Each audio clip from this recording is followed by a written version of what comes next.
After Rachel calls the director to report a problem, she arrives at Byung-woo's company and tells him that our boy apparently used his powers.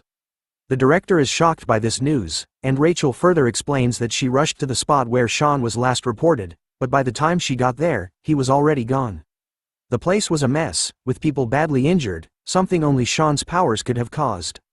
The director is confused, saying he has no idea what's going on because, in the history of Dead Mansion, no one has gone against the absolute three principles. The old man walks over to a cupboard, and as he opens it, a whole bunch of books spill out. He remarks that if Sean is ignoring the absolute three principles, it's no ordinary matter anymore. The weapons the Dead Mansion sold off could bypass these principles and target Dead Mansion itself. He instructs Rachel that her mission has changed to investigate Sean first. She must ensure that if Sean is disregarding the principles, she will need to take action, to which Rachel quickly agrees. The director also mentions that if she needs support in Korea, she can contact the White Tiger workforce personnel there. Just then, two men show up right on cue. They're pretty amazed that a single high schooler managed to take them all down. Rachel hangs up, and one of the guys, particularly the fat one, looks a bit freaked out by her appearance and wonders if kids nowadays really dress like that. His buddy explains that she's Russian and that some people are pretty open-minded, adding that even his own wife is open-minded. As soon as Rachel left them, the boys were wondering where their manager was. It turns out that this Manhwa is in the same universe as manager Kim. If you know, you know. The next day, we're back at school, and it looks like Rachel has taken on the fake role of a teacher at the school where Sean is studying. She's here to dig deeper into what Sean's up to, and just thinking about it gets her all worked up. She's excited to see how he's grown up. Back in the day, Sean was her favorite student. He absorbed everything she taught him like a sponge. So she's really looking forward to seeing him again. When she arrives outside the classroom, she spots Sean. He's in the middle of narrating the story of how Joseph was begging for mercy after he beat the crap out of him. Rachel is completely taken aback by his behavior, and she is having a hard time accepting if this vulgar kid really is Sean. Suddenly, a chubby kid sitting behind Sean gets really pissed off and finally wakes up because of Sean's non-stop rambling. They both start getting cocky with each other, and Rachel wonders if they were going to fight one another to see who is the boss between them. She remembers how, at Dead Mansion, they had this annual event where the kids fought to measure their combat power and determine who was on top. It was so cute when they challenged her, and Sean was always the strongest among them. But now, Sean looks like he's getting his butt handed to him by this big guy, making Rachel seriously question his status as the strongest. The chubby kid keeps kicking and thrashing Sean like he's just a sack of potatoes, and Sean just takes the beating head on, begging for mercy. Rachel's face quickly shifts to a blank poker face, watching this once mighty kid get pummeled like a fool. After a bit of observation, Rachel starts to figure out that Sean probably didn't use his powers because he's hiding his true identity. This makes her think he might still be under the control of the three principles, but she's not entirely sure and wants to keep an eye on him. She can see his sharp, sophisticated eyes. The good kids from Dead Mansion should have both physical strength and brains, and Sean always stood out. Even if he's hiding his power, his smarts still shine through. As his former teacher, she's a bit troubled that he can't disguise himself properly and thinks about teaching him again when she gets the chance. But then, she sees that Sean is busy doodling the moment he smacked Joseph with that fire extinguisher. Rachel gets confused. She thought he was focusing on studying with such concentration, but he's just messing around, proud of his artwork. So, she gives him a heavy book slam right on his head, scolding and reminding him that he was still in class. In the bathroom, Rachel sits with her head spinning in confusion. She removes her disguise, thinking for sure that Sean can't possibly be this foolish, and starts to think maybe this is someone else who just looks like him. It's hard for her to accept that he might really be this clueless. She decides to change her plans. It's no longer just about the three principles. Now she needs to figure out if this guy is really codenamed Sean, leaving the toilet disguised as a student this time. After class, Sean's head is throbbing, and he remembers that the teacher usually doesn't hit that hard. Meanwhile, Rachel, now dressed as a student, comes over, thinking that if he wasn't the Sean she knew, then he was going to die by her hands. Then, Sean hears a familiar voice, asking him where he was going. After turning around, he sees Yun-ho's mother standing there. She's relieved to see him, especially since her bags are weighing her down, and she tells him to please carry them for her. Sean quickly proceeds to carry the bags as commanded. Rachel continues to stand close, listening in on their conversation as she wonders who this woman is. When they hit the snack shop, Sean devours his food like a wild animal. The mother tells him to slow down, and he quietly takes her advice. Rachel starts piecing things together. She figures out that Joseph is the one who knocked out this woman's son, but she's still not sure about Sean's connection to them. After seeing him eat like this, she's fuming that Sean is just as vulgar as she suspected and is itching to tear this Sean imposter apart. As soon as Rachel takes a bite of her food, she gets a chill, and her tongue practically hangs out as she shouts about how spicy the food is. She asks for some water after just one bite of the insanely spicy dish. The woman quickly hands over the water and asks if she can't handle the heat. Rachel is stunned, wondering how these folks can torture themselves with such fiery food. She is pretty sure these Koreans are out to assassinate her with this much heat. Sean then tells her to slow down, saying she's being clumsy. That's it, her frustration has hit the roof, and she vows to take this jerk down. Speaking of spice, she remembers Sean couldn't handle it either. As a kid he would hold her hand tightly as he ate spicy food. If this guy is really Sean, he should be struggling with all this heat, just like he did back in Russia. She then notices his trembling hand, thinking he's having a tough time, but instead, he's giving a thumbs up after being asked by Yeonwoo's mother about how the food was. He is also raving about how delicious the food is. The woman is happy and keeps feeding him. Rachel realizes he's actually handling all that spice like a pro. She is confused, wondering why he's chowing down on this fiery food like a fool instead of refusing to eat it. Then, Rachel remembers that Sean helped this woman carry bags with just her one command, and now he's eating without refusing and helping her with everything she asks for, as if he's following her every command. It seems like she's finally pieced it together. He also would not have killed all those people so skillfully without any commands, and she's sure he was ordered to destroy the Byung-woo construction purposefully. The only person who seems likely to give such orders is the woman he's with. After connecting the dots, Rachel decides to test her theory to see if this woman is really the one commanding Sean. She pays the bill for her food, and while the mother turns to grab some spare change, Rachel sees her chance.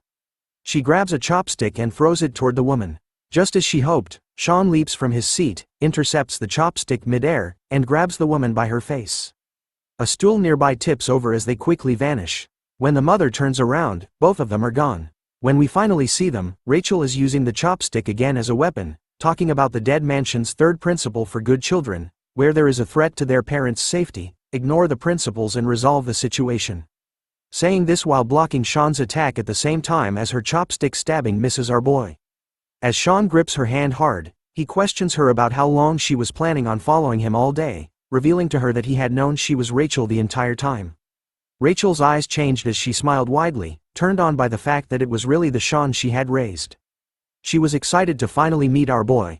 Rachel asks why Sean is hanging out with that woman and why he is following her orders like she's his mom. She is sure that there's no way a rundown snack shop owner could be connected to a top kid from Dead Mansion. Sean stays tight-lipped, so Rachel decides to take action. She grabs his hand, launches him into the air, and slams him down to the ground like a sack of potatoes. I can tell the impact is pretty rough, judging by his groans of pain. Rachel then tells him to stop messing around. It's time for him to get back to the orphanage because there's a whole line of clients waiting for him. Suddenly, Sean's mind flashes back to painful memories that had been buried deep. He sees himself standing in the middle of knocked out kids, and it's clear he's the one who left them out cold during their training. There is also a mysterious woman who gave him the name Park, but he can't seem to remember her. In a sudden burst of shock, Sean blurts out and asks Rachel who this woman in his memories is. Rachel is confused by his random question, but before she can respond, Sean smashes his head into her nose, pushes her away, and gets back on his feet. As she wipes the blood from her nose, her fury flares up. She demands to know if he really won't come back without a fight, but before she can make a move, Sean has already run away. He's sprinting across the rooftops, blown away that they sent Rachel after him. The image of the bloodied woman keeps flashing in his mind, and he's determined to figure out who she is, haunting his memories. Back at Dead Mansion, the director is having a full-on meltdown over the news that Sean managed to escape.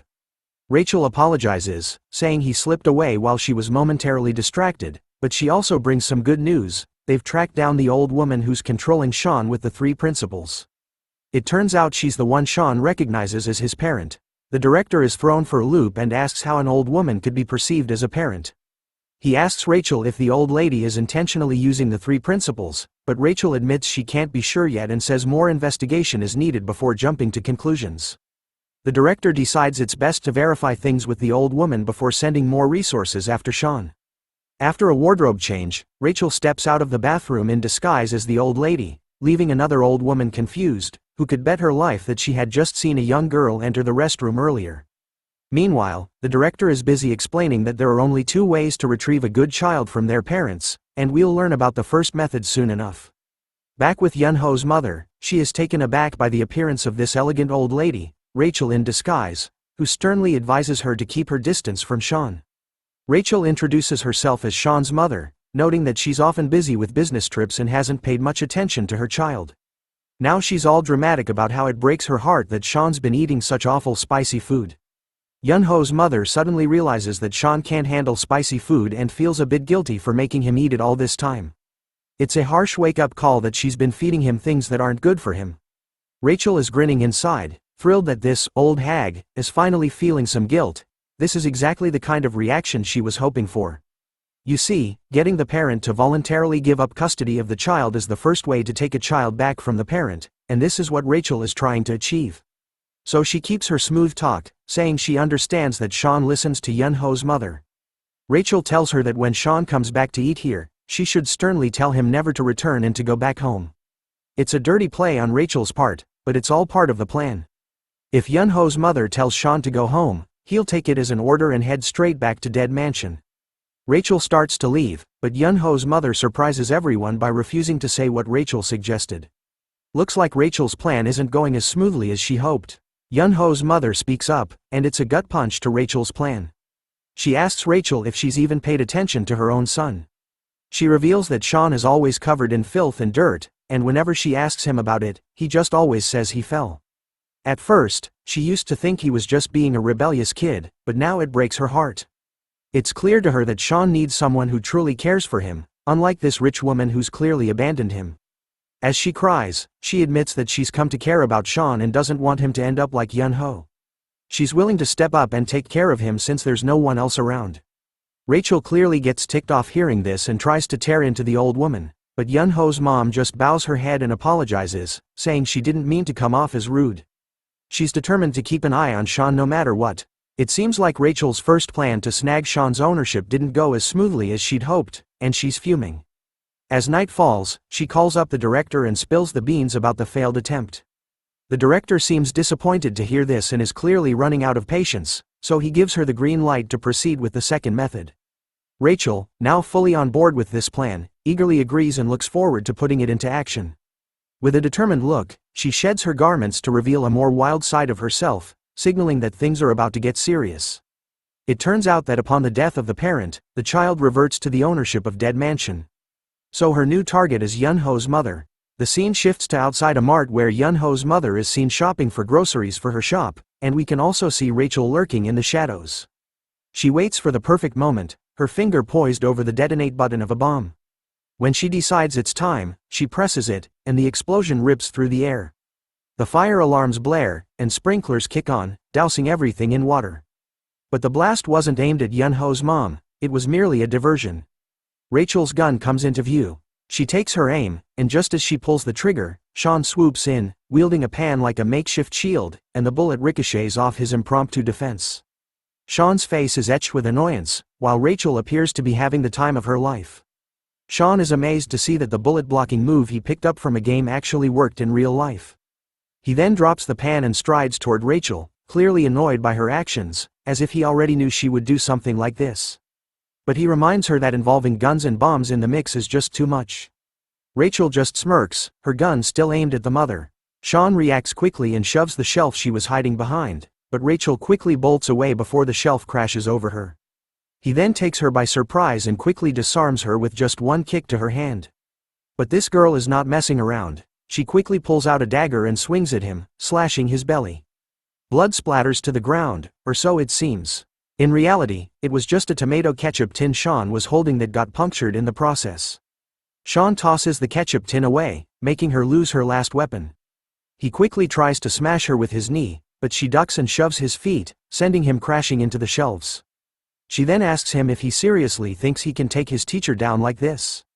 She says she wanted to bring him back unharmed, but it looks like that's not an option anymore. Meanwhile, the mother is still trying to figure out what's going on, and that's when she spots a little kid stuck in the chaos, crying his eyes out amid all the commotion. He's sobbing for his mom. The woman rushes over, asking if he's hurt. The tearful kid just says he wants to go back to his mom and asks her to help him get out of there. But it turns out this little punk is holding a sharp knife. No surprise if he's one of those specially trained kids here to assist Rachel in assassinating her. Thanks for watching the latest part from the voice of Manhwa. Subscribe for more content and don't forget to comment below what you want to see in the future. Like and share for more.